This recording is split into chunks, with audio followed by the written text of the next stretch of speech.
morning. So welcome, everyone. I'm sure people will continue filtering in, and if that's ever you as a latecomer, don't worry a single bit about it. Just come on in. If you're ever the latecomer and there's no parking left, the overflow parking is the bus ramp, which is out along the athletic side of the building. As long as you're out of that spot by 2:15, you're good to go. Or 2, make it 2, because you wouldn't want to get hit by a bus or surrounded by buses and trapped in. But that is perfectly legal. You do still have to walk around to the front of the building in the back to get in and sign into the office. But my name is Angela Radakowicz. I'm one of the co-presidents this year. My co-president is back there, Alyssa Sims, and Sarah Baker is our corresponding secretary. She is responsible for the coffee. So please, be nice to her. We actually contract for the coffee with a program here in the building called TIP, which is Transitional Internship Program, which are our students with special needs that this is one of the very most basic ways that they can start to do internship type things. The PTO does pay them for their coffee service, but they do bring a tip jar if you want to give them a little bit extra. That helps fund. They do a lot of outings, bowling, and I'm sure they do a lot more than bowling, but they go all over the place. Yeah, come on in. And so that helps fund those trips and take some burden off their families. Something that we have special this morning is a magnet, a car magnet. All the PTOs went together to make these just to kind of raise community spirit during this time. So feel free to take one for your car. And one other thing to announce, we have a special program coming up which is called Beyond Proofreading, Tips for Helping Your Teen Apply to College. This is going to be, our speaker is a college admissions coach. Her name is Stephanie DeFalco. She's actually a parent at Mapledale. And she gave a workshop this summer for some gear high school students. And the workshop went great, but some of their parents were like, I want to know how I can help my child, what I can do. So her little description is, we all know that we can give essay editing advice, but so much has changed since we applied to college. Yes. Join us for a presentation and question and answer about today's college admissions world. Learn what admissions officers are looking for and how little details can help an applicant stand out from the crowd. So she will have some of that. And this is all information that our counselors know also. But coming from a different perspective, coming from someone else, we just thought, and having an evening meeting. So did I say when that was? October 7th at 7 p.m. in the hub. And like I said, it's really, it's stuff that our counselors know, but our counselors mostly work with our students. And this woman can talk directly to us and give us ideas on how we can help our counselors. So I think that's all we've got. I will turn it over. This is our all famous Coffee with the Counselors. And yeah, it is famous. How many people are viral? Yeah. People love it. This is Andy Kay. She's the head of our counseling staff. She is also the staff representative to the PTO, so she's generally at our PTO meetings. But about, 6 times a year we do these Coffee with the Counselors. Frequently they have a topic and we work from there. Today's is kind of open-ended question and answer. And Anne may actually lead topics for later in the year from things that come up here. But I think she does have a little something to start with. Always have a little something in the building. Yeah. So we'll go ahead and turn it over to you. All right, awesome, thank you. How many people are joining us for the first time? Coffee with the Town. Wow, fantastic. Those eager 9th grade parents? I got it. Probably got here at about 8:30, got all the parking spots. I'm just figuring it all out. As Angela said, I'm Ann, L-A-N-T-K. Most people just say TK for obvious reasons. Mr. Mader is also in the back. He typically joins us for these meetings, or the majority of them, depending on what happens out in the general population during this hour. Mrs. Mitchell, who is one of the junior counselors, is in the back. And typically in these meetings, sometimes you'll see a lot of counselors. Sometimes we just kind of trickle in and out, so just depending on what everybody has going on at the time. But I'm always here for these meetings, and I enjoy them. They're one of my favorite things to get to do throughout the year, just because it's fun to not just present. It's fun to hear you talk with each other and kind of know what your questions are and sort of keep a finger on the pulse of where your pain is and where your joy is and where your questions are. So sometimes we get way off topic. We always joke and say no matter what the topic is, it always comes back to college admissions. So we could be talking about, it doesn't matter, and by the end of the meeting, we'll be talking about college admissions, so, which is fine.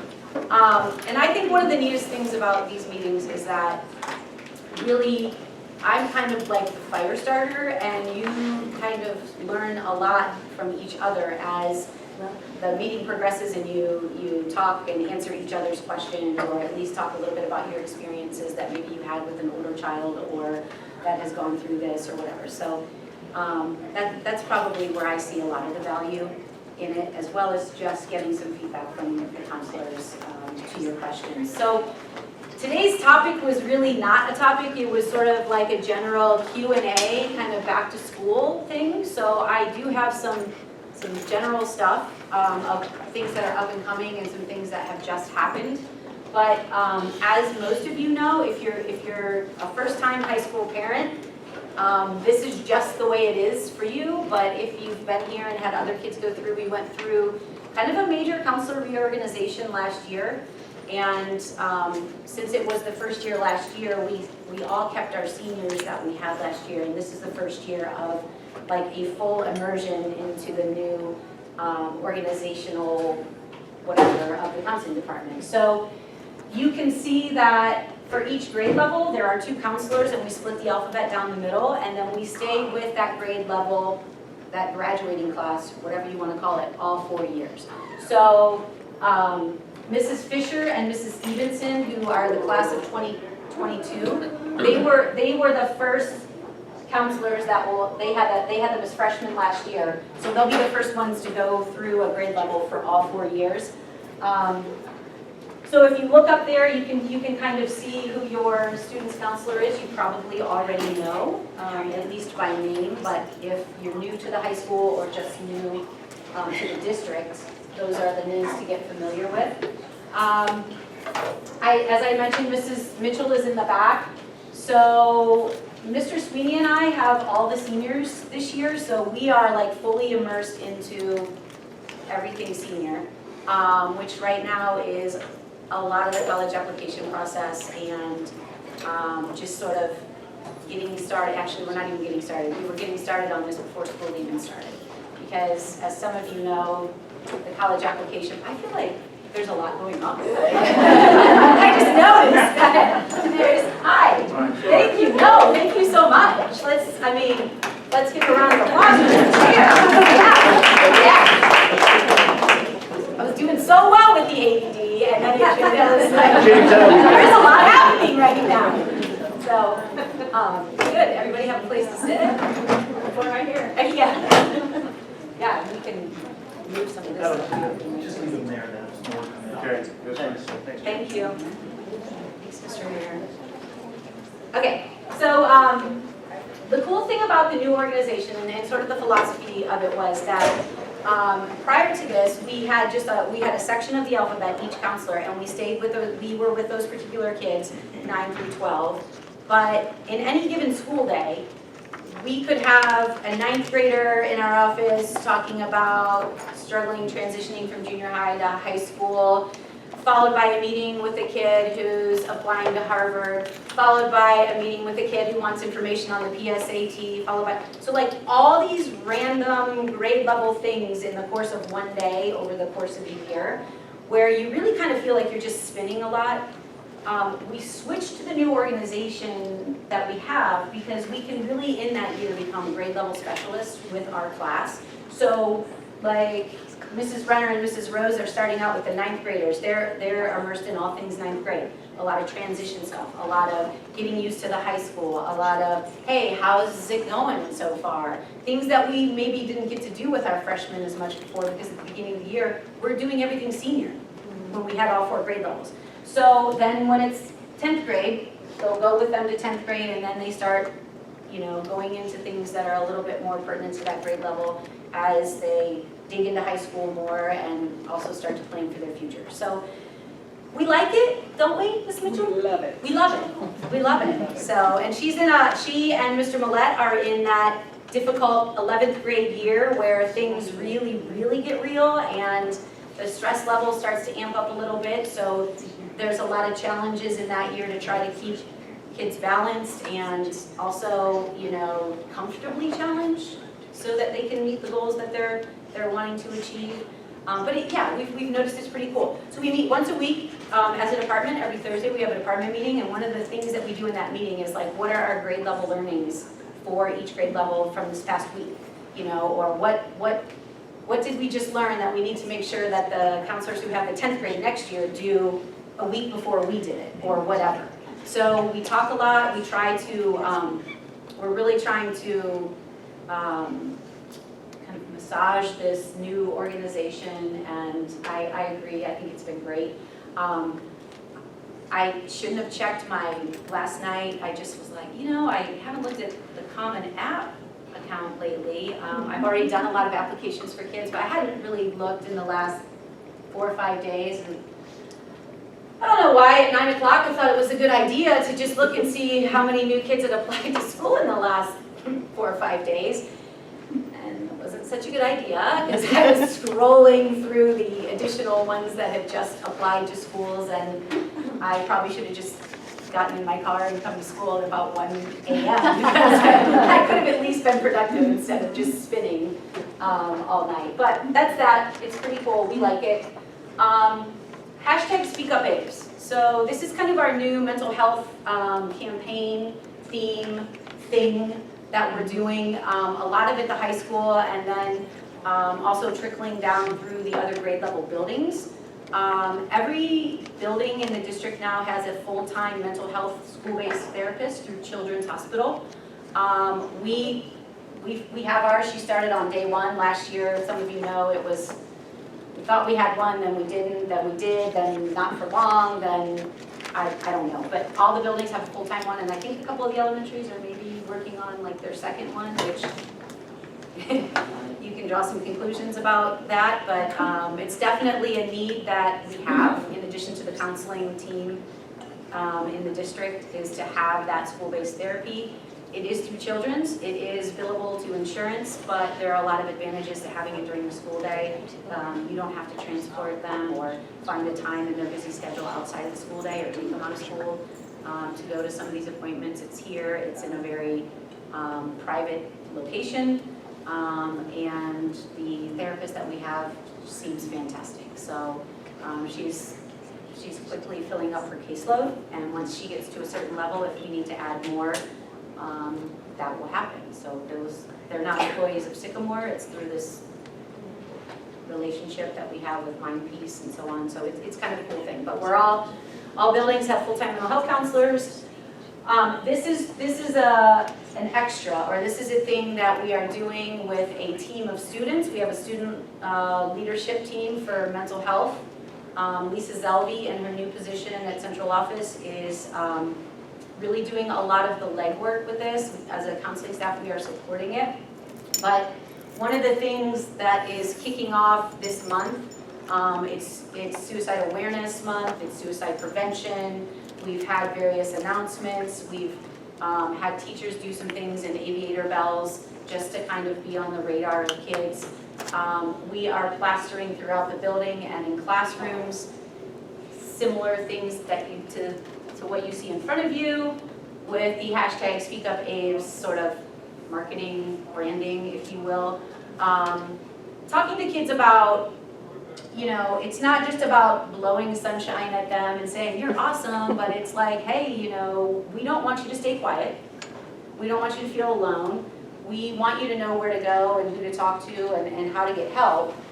But we also want you to know that some things, bad days and struggles and adversity is normal. And it's okay to feel stressed about it and work through it and know that it's probably just a temporary thing.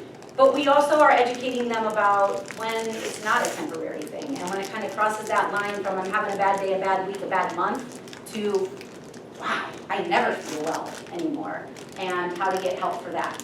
So there's going to be more education, there's going to be just some marketing and branding as to we're a caring family and school. We also are putting these crisis numbers in all the bathrooms on the back of the stalls and in other places throughout the building. We have a giant stack of these. And as soon as our heavy-duty Velcro double-sided tape gets here, which is supposed to be between the 16th and the 22nd. 22nd, everything will go up. So that's happening. I just thought you guys would like to see that. And there are a lot more quotes that are different from these. And then we have about, I don't know, we have like 5 to 7 of each one of the quotes that we ordered. And so teachers' classroom hallways, restrooms, common areas, and so on. So kind of cool. Mr. Mader was generous enough to use part of his budget for us to purchase some of these. And then Mrs. Elby had a grant, a mental health awareness grant, and she purchased a bunch of them for us as well. Wow, I didn't know I did that fancy, like thing. You have a question back here? You see that? Okay, yes. So this Speak Up A's, how can, as parents and as families, be helpful to reinforce Speak Up A's? Like, how do we, Encourage your kids or? Both, like, for my own kids, yes, but also for my kids' friends, and for the school, to help kind of support the school. How do I be helpful to reinforce this? Yes. I mean, I can repost it on Facebook, I could go hashtag Speak Up A's, I could go Twitter it, I Yeah, can do do all those those things. things. I'm just Thank you for wondering. answering your question. Okay, so that is a really good question, and to be able to kind of like bring the parents into that is on the horizon through the student mental wellness leadership team and through some efforts that Mrs. Zelby is going to be communicating district-wide, and also Mrs. Bondbright, our PR person for the district. So there is going to be more of that coming out to the parents in terms of like what initiatives we're taking on. So I think in the future it'll be a little bit more obvious as to those ways to help. But any kind of passing on and sharing of this information on social media or any ways that you communicate with each other is welcome from us. So stay tuned on that. Any other questions on this? Okay, so let me just do that again. So you should receive from the counseling department every other Monday a counseling newsletter. So the last one was just 2 days ago. Mrs. Brenner is our communication person, and she is amazing with not just our Facebook page and our Twitter page, but our counseling newsletter is so cool. And it's very informative, it's as simple as we can make it, but still provide you with the information that you need. A lot of live links on there to the extended information or to opportunities. We put at the bottom of that newsletter, there's a student opportunities link that has everything updated for opportunities for our students, whether they're a shadowing program at Children's Hospital or through GE Engineering or Mercy Health Explorers or whatever. College opportunities, college visit days, summer camps, you name it, throughout the year. And it's not old, dead links that don't go anywhere that we just keep recycling through. I mean, it is about as updated and informative and kind of meticulous with details as we can get. So that is definitely something to not just delete or put to the side. And Mr. Mader's one that comes out, that's, if you're choosing, just kidding. When does yours come out? On Fridays, typically. This week, it's not going to come out Friday, it's going to come out Monday because Ms. Wilcox's on vacation.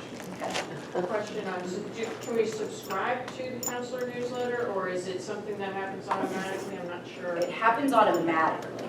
So if you're not getting it, so. If you went into Final Forms and did all your forms and your email address is correct, you should be receiving it. If not, if you contact Carol Wolkoff, she'll make sure that your email address is correct in our student database. Okay. So I think this was maybe like the third one so far this year. So if you're not getting those, you'll definitely want to check out what the issue is with the email, because also then you wouldn't be getting your. That's correct. Okay. Yeah, I check your spam. We also do the Facebook and the Twitter, and it's at Abe's Counselors, and we put cool stuff on there to keep everybody in the know, and it's more geared toward the parent audience and not the student audience, because they think Facebook is stupid. So we're not gonna create a Snapchat account for them, but we do. These are just some examples of information that we would put on our Twitter or on our counseling page. So again, managed by Mrs. Brenner, and just very up to date, very like little hot button items, and also just informational. Our counseling webpage, so it's the regular high school page, go to the counseling link, and then along the left, you'll see everything. And I know this is kind of blurry, especially if you're in the back, but we have everything organized too down here by grade level. So all the college application stuff for seniors is in the grade 12 college app hit stop. Every presentation we've given so far this year, every document that they need, like how to request transcripts, how to send your ACT scores to the colleges, how to do everything, basically. Also, you'll see like Coffee with the Counselors, all of those meetings. These meetings get uploaded in there and get posted to the webpage, usually within a day or two of when it happens. All the evening parent meetings are in there, so everything that you can imagine. And if you can see all the way down here, like our college rep visits, we are in the final stages of finalizing all the reps that are coming to Sycamore High School this year to talk with juniors and seniors. We probably have about 50 or 60. And this is the month, September, October is typically when they come, traveling around the country, and this is when they're out in high schools and really trying to get on the radar of kids. So for seniors, it's helping them make some final decisions about maybe where they want to apply or don't want to apply. For juniors, it's really kind of getting them, getting their toes in the water a little bit deeper and being able to connect with them. So our webpage is very current, as well as all the other things I mentioned, and again, it's managed by Mrs. Brenner. I'm starting to feel like a loser, Mrs. Mitchell, are you? So far, Mrs. Brenner does everything. So,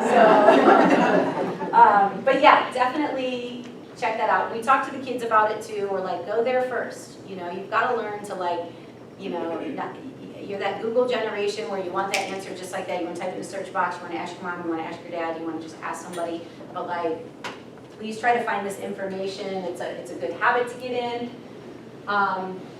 This is kind of a big jump into like a whole different thing, but in terms of, especially if you're 9th grade parents, kind of the 5 big buckets of things that we are talking to them about in high school, in addition to obviously mental health, and I have a couple things about that coming up.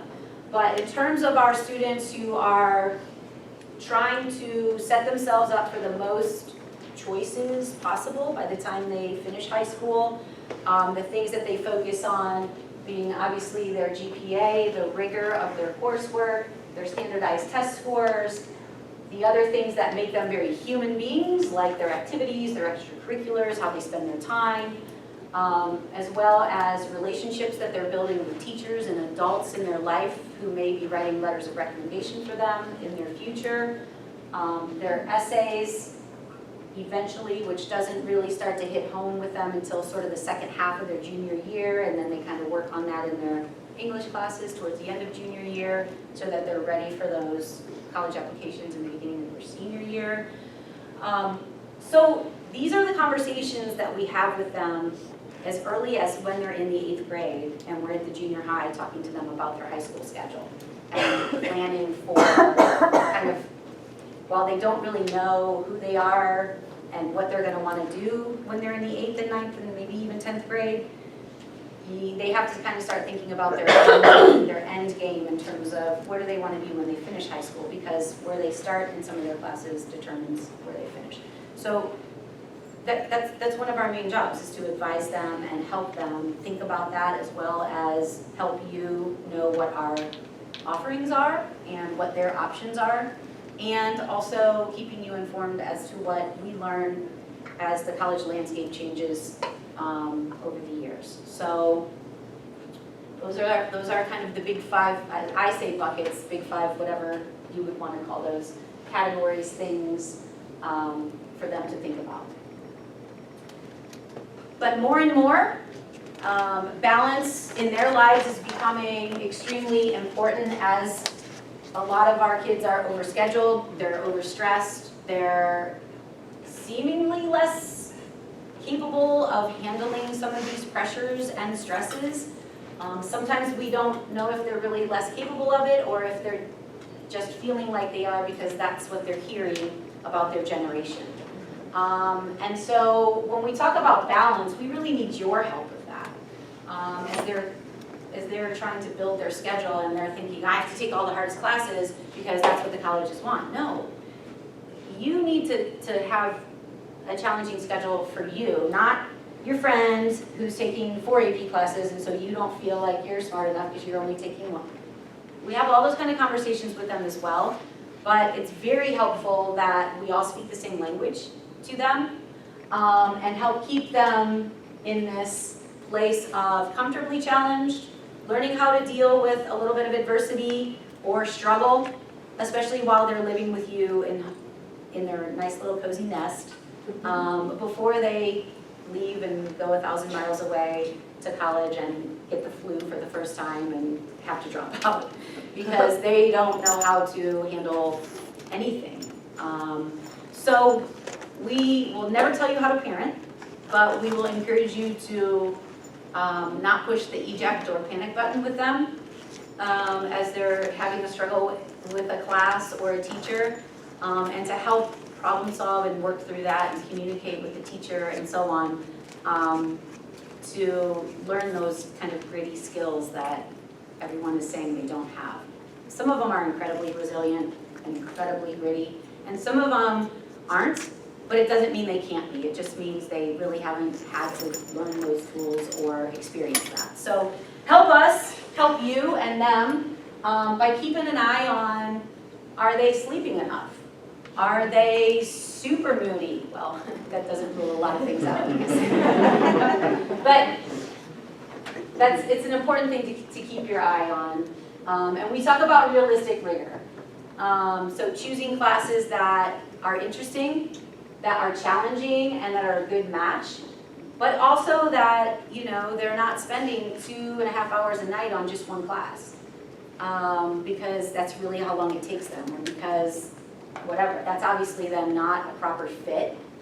So with most of them having 5, 6, 7 classes a day, and having homework sometimes in each one of those classes every night, or a couple tests in one day, or whatever, keep an eye on them. They shouldn't be doing 5 hours of homework a night.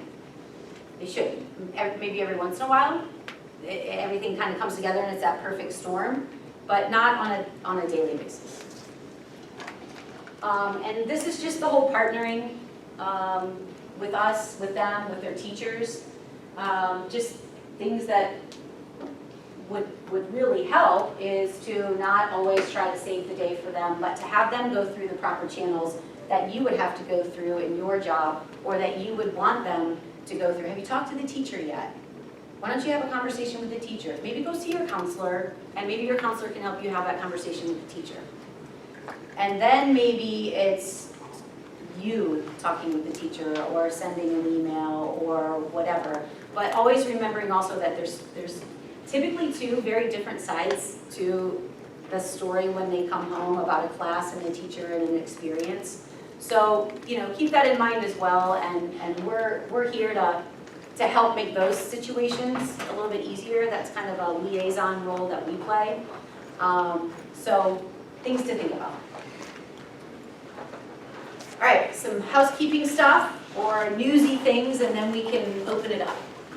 So on October 16th, that is the day that sophomores, almost all sophomores, but most, and all juniors are taking the PSAT. Freshmen on that day will take a pre-ACT. 10th graders who aren't taking the PSAT will take an ACT, a different version, of the ACT that's not the pre-ACT that the 9th graders are taking. All 11th graders PSAT, and the 12th graders, if you have seniors, and they said, we don't have school October 16th. You're like, yeah, right, but they don't. And that is the day that it's kind of become sort of an annual tradition. I don't know how many years ago, Mr. Maynard? 5, 6, 7, 8? We started that 5 years ago. Okay, so on that day, every grade is testing except the 12th graders. They've already been through this, and it is a day that we give them to visit colleges.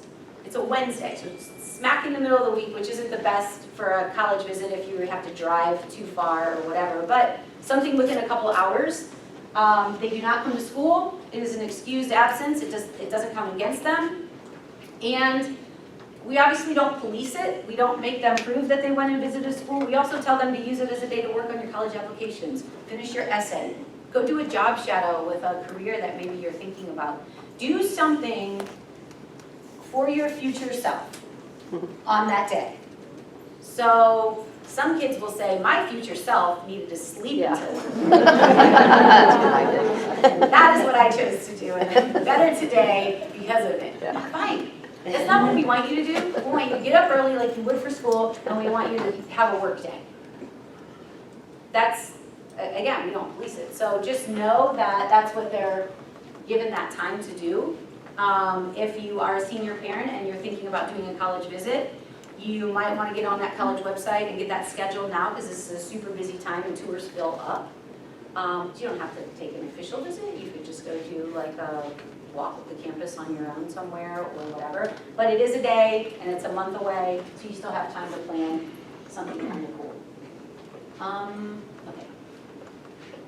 The ACT, the state mandated test date for this year, and this is for all juniors. The state went to this 3 or 4 years ago. Maybe it was longer. Things get jumbled now. I mean, at that point where I can't always remember how many years ago it was, but every high school in the state of Ohio is mandated to either give the ACT or SAT to all of their juniors at no cost. And we get to pick one of a few dates that the state gives us.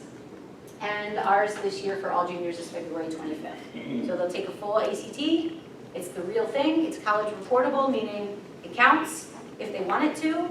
And there is no charge to you. It happens right here at school.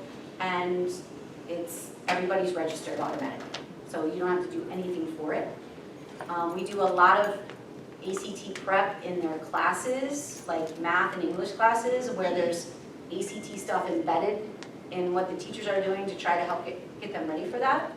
It's kind of like hiding the medicine in the peanut butter.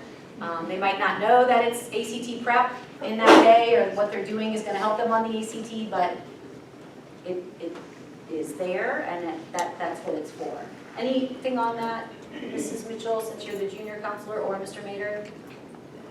No, I think it's important for everyone to know for the juniors who took the practice ACT, I think it was September 4th, those scores, it's my understanding, should be emailed in the next 2 days to the students.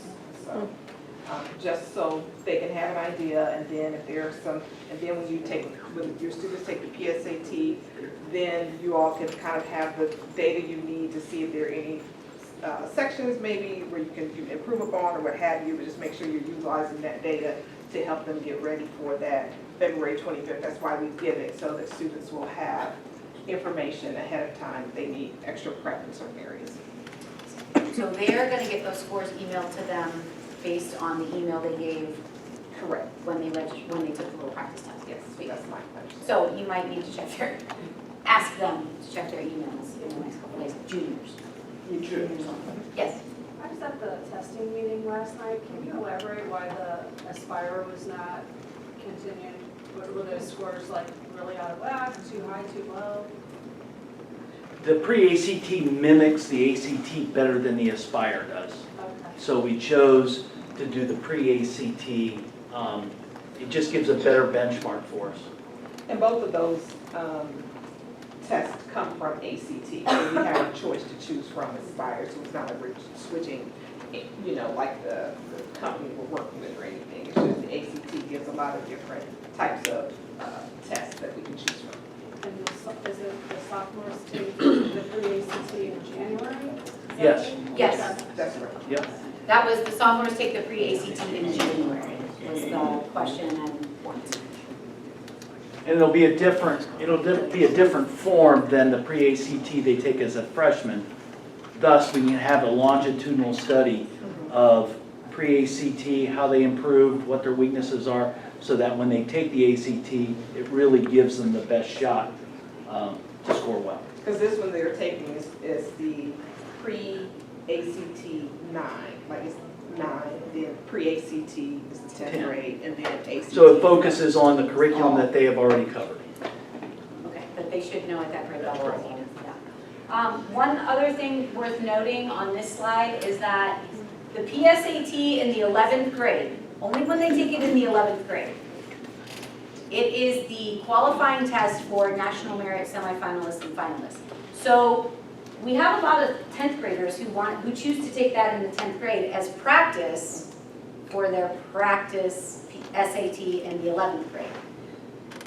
If they got a higher score in the 10th grade on the PSAT than they get in the 11th grade, it doesn't matter, it doesn't count. The only score that counts for their national merit qualifying test to become a national merit semifinalist, which is a very small percentage, you have to be in the top 1% in your state. Now, it was just released last week, and we have 14 in this year's class.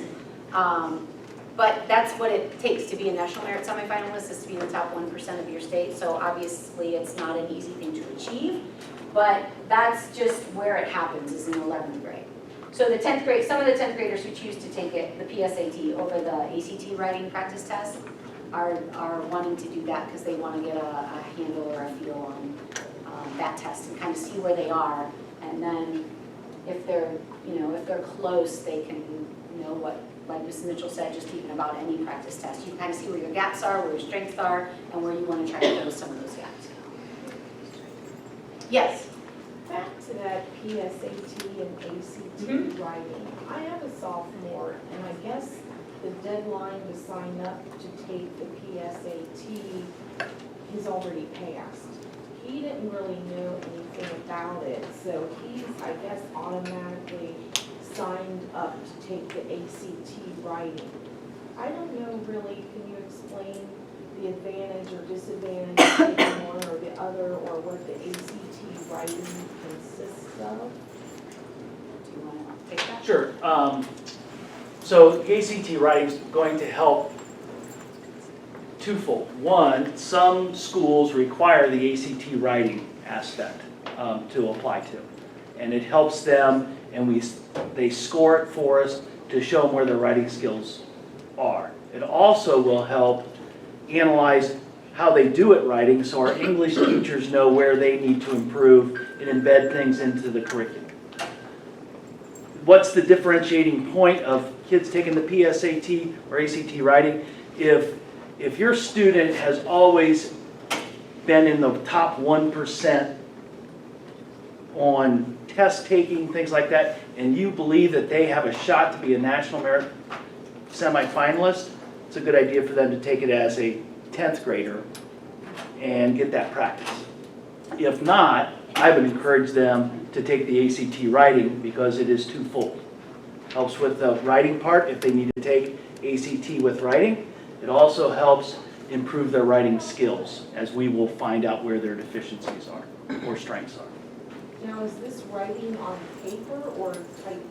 It will be writing, it will be on paper, because we'll actually send it to ACT, I believe, and they'll grade.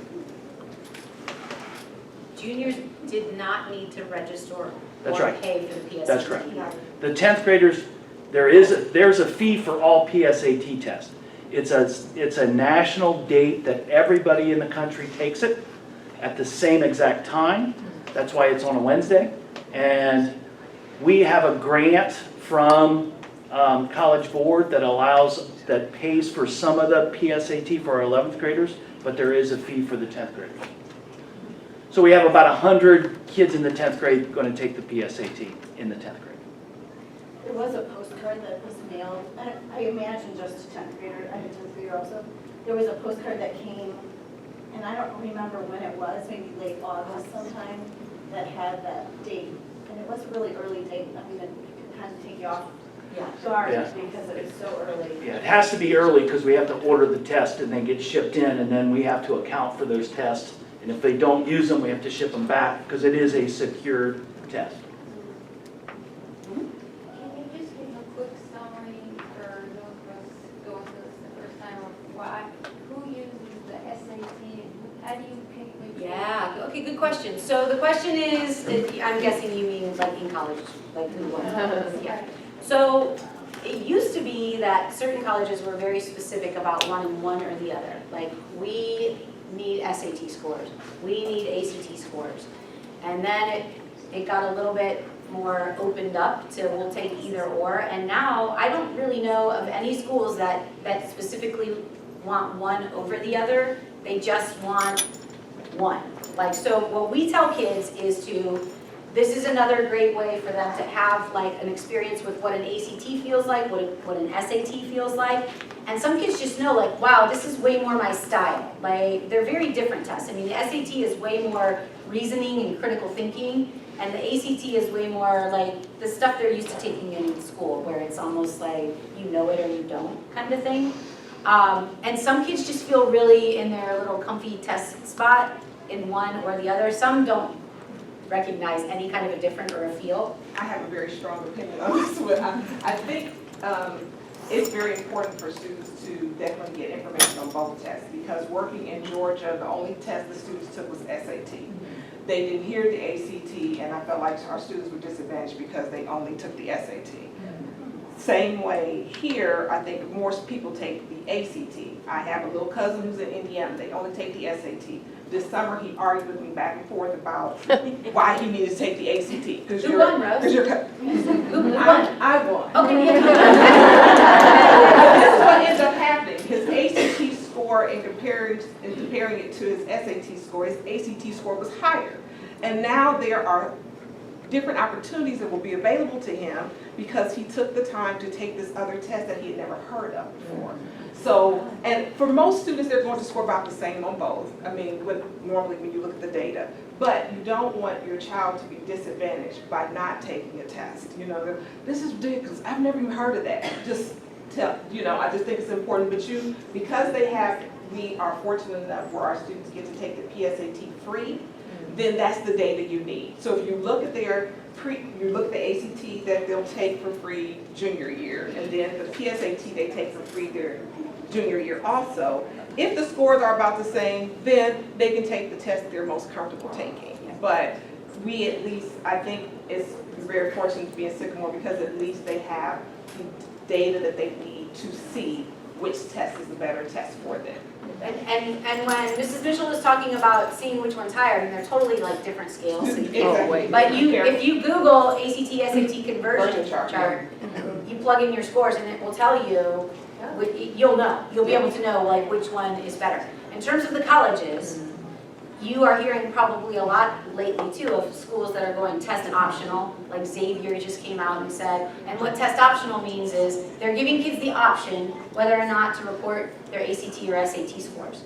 If kids choose not to, it doesn't necessarily mean that they have super low scores. It just means that they're choosing not to report those scores. They maybe don't feel that they reflect who they are as a student and as a person, and they're really kind of challenging the college to do a more holistic review of them and look at their grades and their classes they took and who they are as a living, breathing human and not just a test score and a GPA. Some colleges, a lot more are doing that. A lot still don't. And most of the colleges that our students want to go to are still not test optional. For the colleges, it's one of the only ways for them to kind of level the playing field in certain ways because those tests are standardized, so they know what's being tested and they know what those scores mean.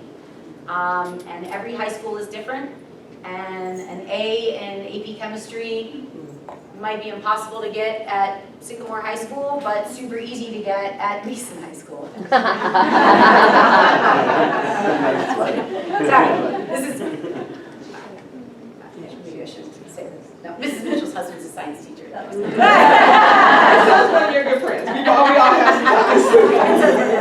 And I used to work there, until I saw the light.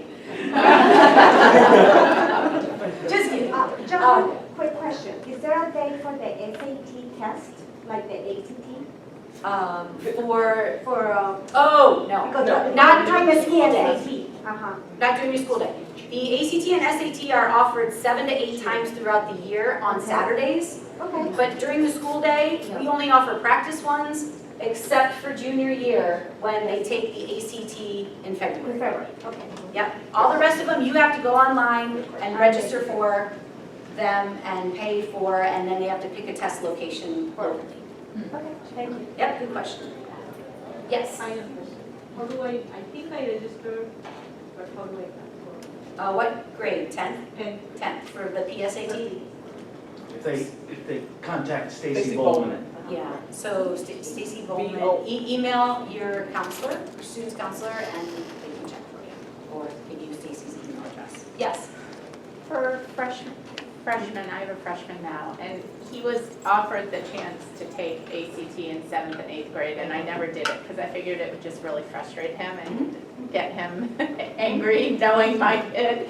And so, but I was thinking 9th grade, it might make sense to do that, but if they're doing the practice test, do you really need to have them go and do like the actual test, or?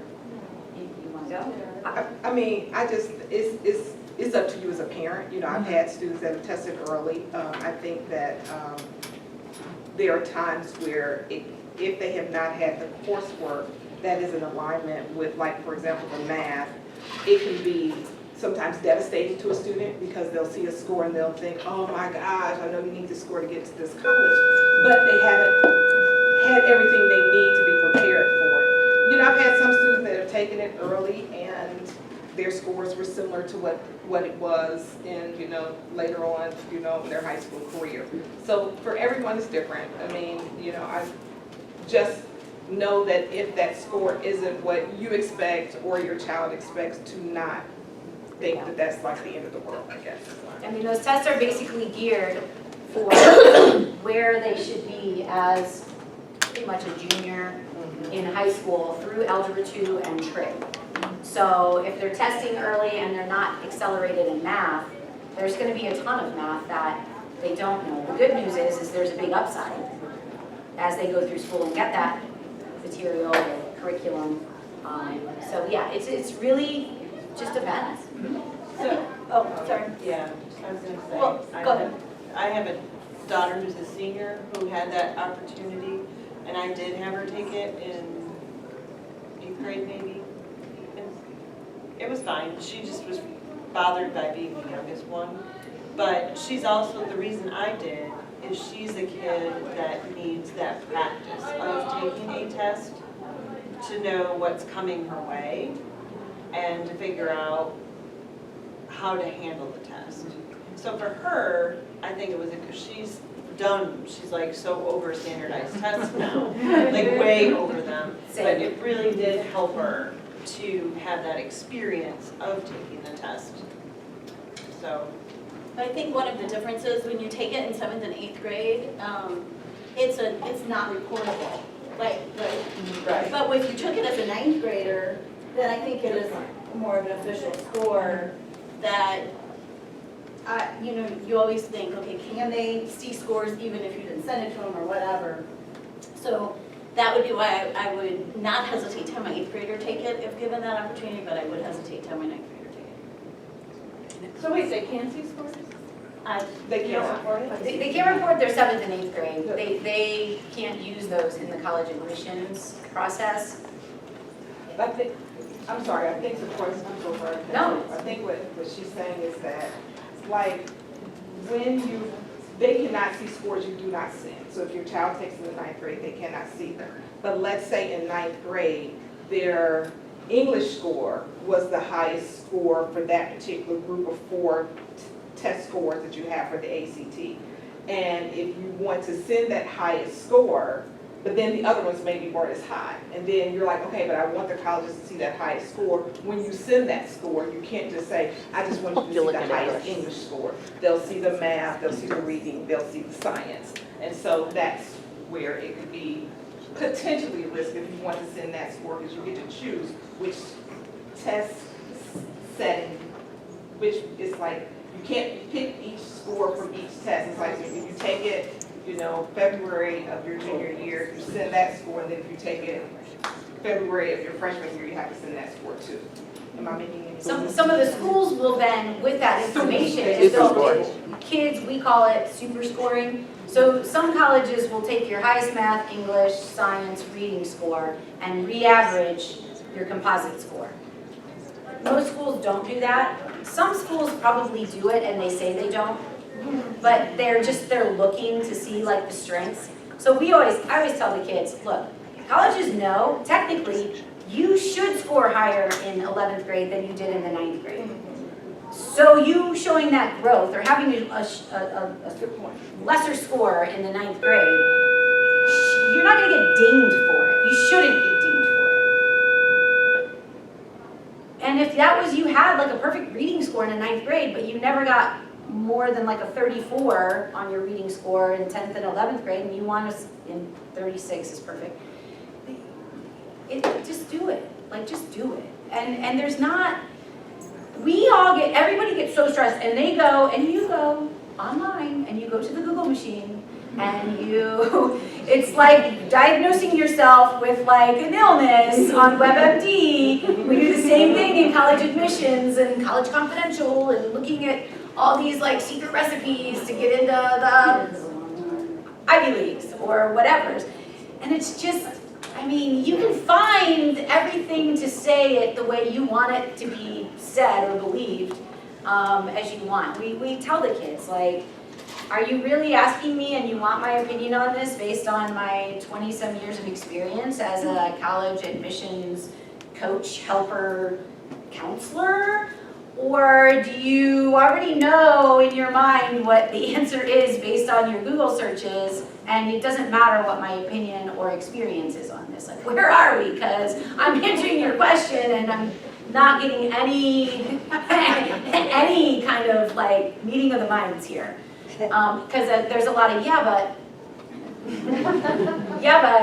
I read, yeah, I know you did. So I have read it too, but this is what I will, so just be cautious and careful of that. So, kids are like, well, I don't want them to see all my scores. But in college pool, with SAT, once you report one SAT score forward, did they just change that? Where now they can only, it used to be with SAT, if you reported one SAT score, they would see all of them. They had access to all your scores.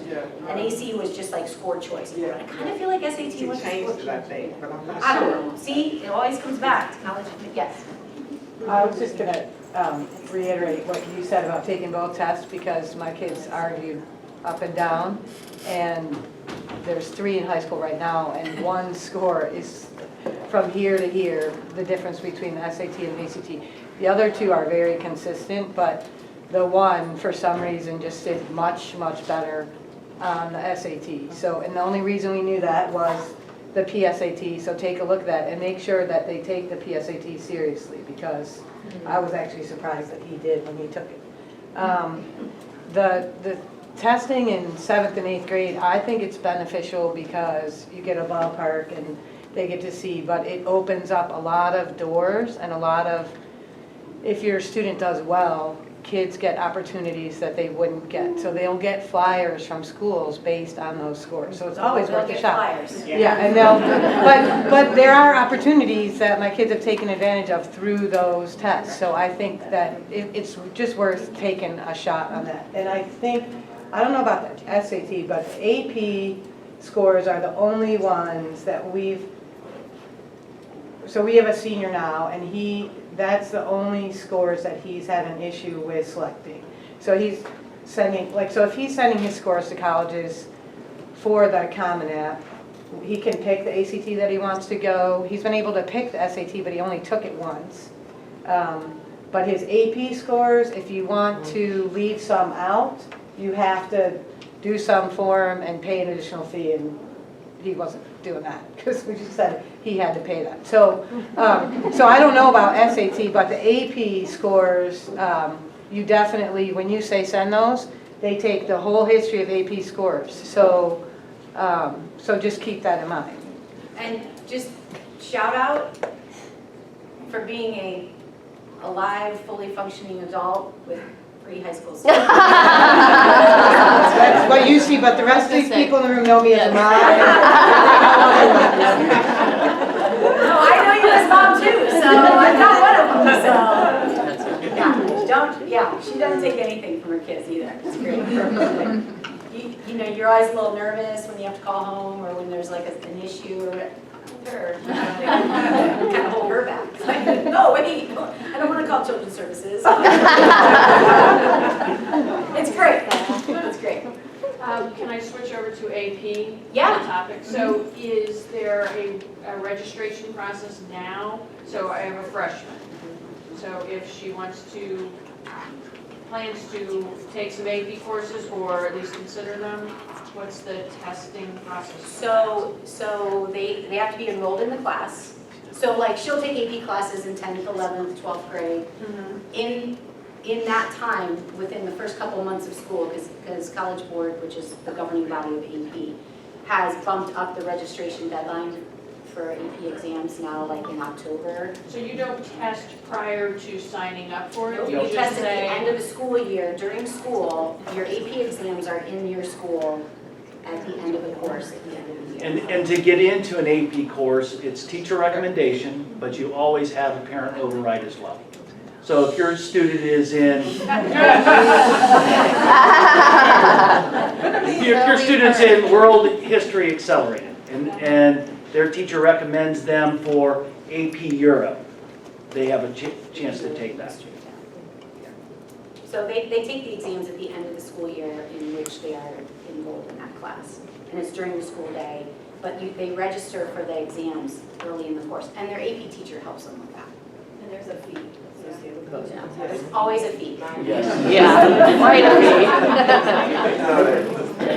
Yes, Jen. Okay, I have two AP related questions. One is, after your child takes the AP exam, aren't those scores on the high school transcript? No, they're not.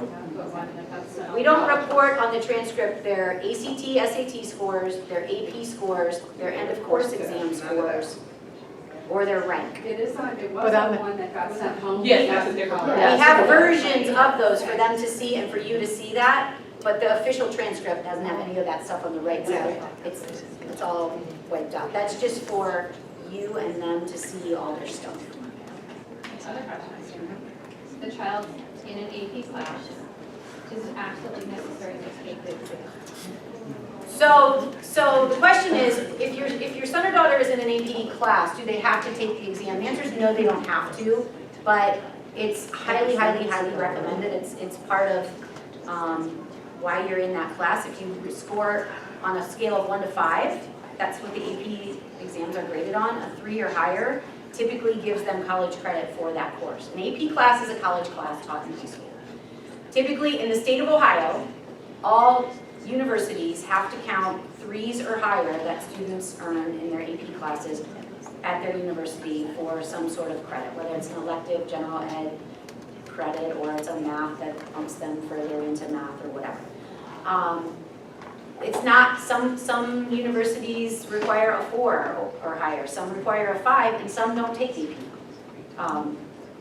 classes. Like if MIT doesn't accept AP credits. So we'll have kids that say, well, I got into MIT and they don't accept any of these AP credits, so I paid for 4 exams to take at the end of this year, but I don't want to take them because they're not going to get me anything and they're $90 a pop.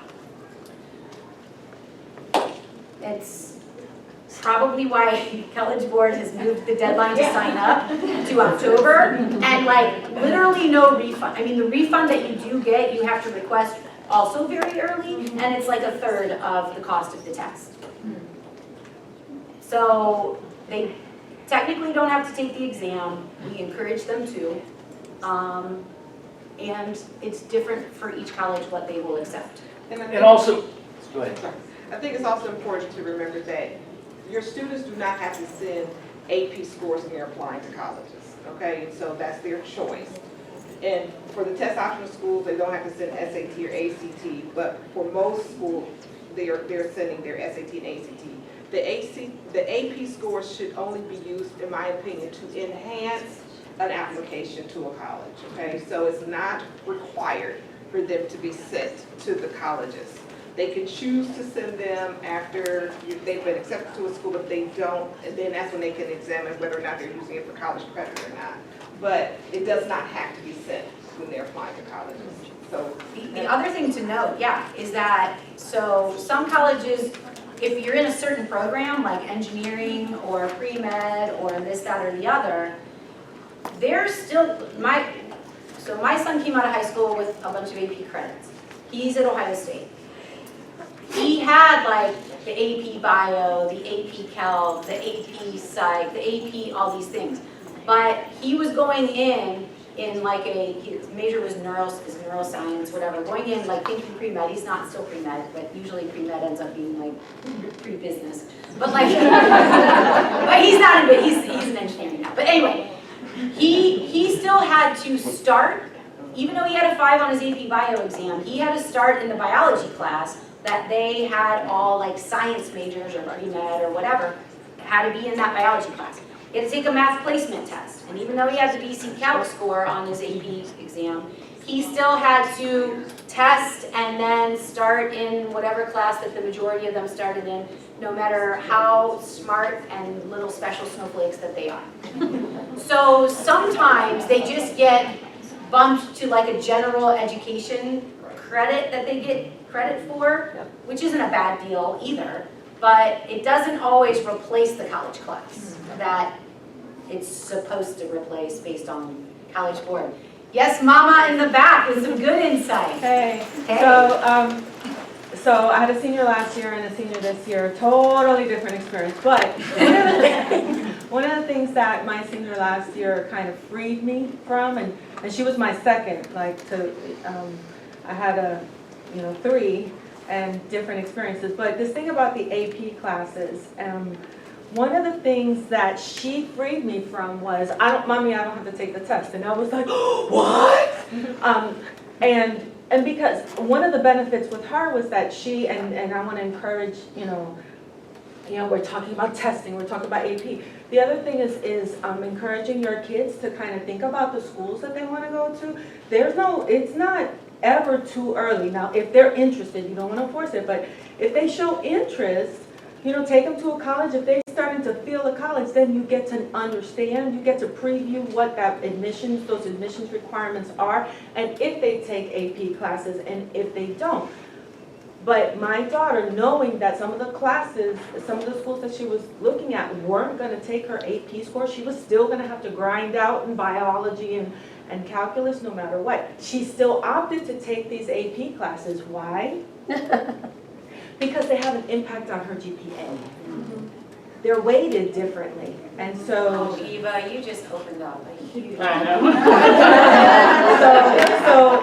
So it encouraged her... I was going to start doing the wrap-up here. Sorry. So it encouraged her to work throughout the entire year for that. I mean, so she still worked. She still... And in her particular case, it was just one class that she impacted, that made that decision.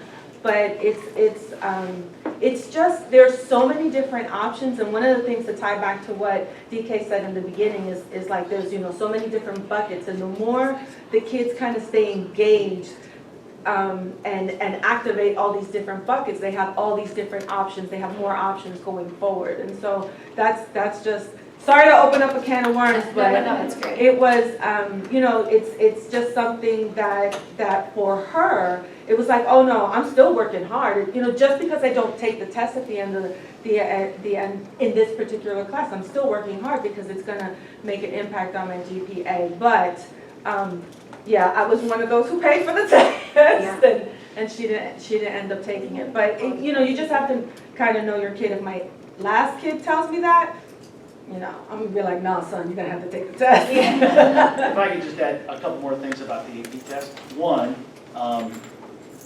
we have over a 93% passage rate on our AP test. So if your kid is sitting in, and again, it's an individual choice if you want to take it. Number 2, a 5, 4, 3, 2, 1 is not like a grading scale. For example, BC Calculus. We don't tell the kids this right up front. But to get a 5 is anywhere between a 57% and a 63% on that test. So even if they may be struggling a little bit, have confidence that they will score well on that AP exam at the end. I think the other thing, and Eva, this is definitely your daughter, I think the other thing about being in an AP class if you don't take the test is they typically are paced differently. The discussion is different, better, deeper. There's a level of independence that does help them get ready in a lot of the classes for their college classes. And sometimes they've traveled in this pack of kids through school and it's just the next natural step for them, sometimes not. But it is a way for them to, maybe in their senior year, they're taking their first one or their second one, which is so cool and sometimes so important to give them that like vote of confidence in themselves that, hey, I did this. I wasn't gonna sign up for this class, but my mom or my counselor or my friend or whatever encouraged me to do it and I'm doing it. And it is supposed to be harder and it's supposed to be different than their other honors accelerated or college prep classes. So there are other advantages besides the test and, you know, it's just that experience they get. But I think to your point that realistic rigor is very important. This may be appropriate for some students, but not for other students. So I don't want everyone to go out there thinking, oh my gosh, I gotta make sure that my kid takes an AP course, blah, blah, blah. So your kid needs to take what's appropriate for them because there are over 3,000 colleges out there. There will be a college for your child. Do not think if they don't go that route that they don't have an option to go to a 4-year school and have a very successful career like that. So I'm going to take just a little time out here for a second, go back to this presentation here on the board. Just a couple things. Financial aid, the FAFSA night, which is free application for federal student aid and paying for college, is coming up next week. And if you have a senior or a junior, it's even good to come if you have a child who is a junior. September 24th, it's Tuesday. 6:30 in the auditorium. We actually have a financial aid person, usually from one of the local universities, typically Miami or UC. I think it's UC again this year. But they don't just talk about UC. It's a presentation that is applicable to any person going to any school. Also, the 10th grade parent meeting is the night after that. And that is, we try to have most of our meetings as much as we can. They start at 6:30 just to keep it consistent. Also in the auditorium. And parent-teacher conferences are coming up October 3rd, and the first quarter ends October 11th. So obviously the conferences are sort of strategically planned to have you talking to teachers after they've been in school, enough for the teacher to get to know them and see how things are going. And then that first quarter does end a week later. Yeah, the conferences you request through Pick a Time, through the parent portal. My goal is to have Pick a Time all loaded up today. We give it to the teachers first to send out to those parents that they would like to see most, and then we'll open it up to the public probably Monday. And we'll send a parent email out saying, here's the link, please sign up, and we'll also be on our website. So I have a 10:30, it's 10:13. A few more questions or anything from up here, and we'll call it a day. Next one I think is in 2 months. I think it's November. Watch the newsletter. Watch It's on the website, it's on the front page of the PTO website. Yes. I have a quick question about AP test and how it relates to the AIR test. I was surprised last year because I had a son in AP European history, US history. But then he didn't have to take the AIR test? Is that only if you're taking the AP test or is it anyone who takes the class? You know, we're talking about taking the class or not taking. How does that relate? Okay, that is only going to actually be really for that American history class because there are 5 different end of course tests. ELA 1, seven. I'm sorry. Well, you're thinking 7, Jerry. Okay, ELA 1, ELA 2, English Language Arts 1, English Language Arts 2. There is algebra, there's geometry, there's biology, there's American history, and there's government. So only with government and American history would that be applicable. For everyone else, there's not an AP course that would be But you have to take the AP test to be exempt. So you from have to that. take the You AP have test, to. it's not just if you're enrolled in the course. That is correct. Okay, that was my question. Do you have to get a certain score on that test? You have to pass 3 or higher. Well, but I think if you take the air test is in April and the AP test is until May, so how do you know if, like You're my signed son's up like, for oh, it. I don't have to go to school for this. But- test." so I'm like, are you sure? If you pay. It's not a certain score that you have to get on the. It doesn't matter, It you doesn't just matter. don't What- I show mean, up. You get a 3, what I'm saying is, because your child isn't taking the test, they're gonna take it in May, regardless of what they get on it in May, that doesn't happen. Okay, but it still counts for the air It credit or does, however it for does. graduating Yes. in the It state of does, Ohio. correct. Okay, no matter.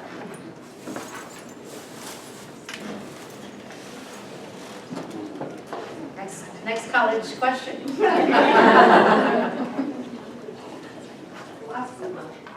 What's that? Who asked Google? There you go.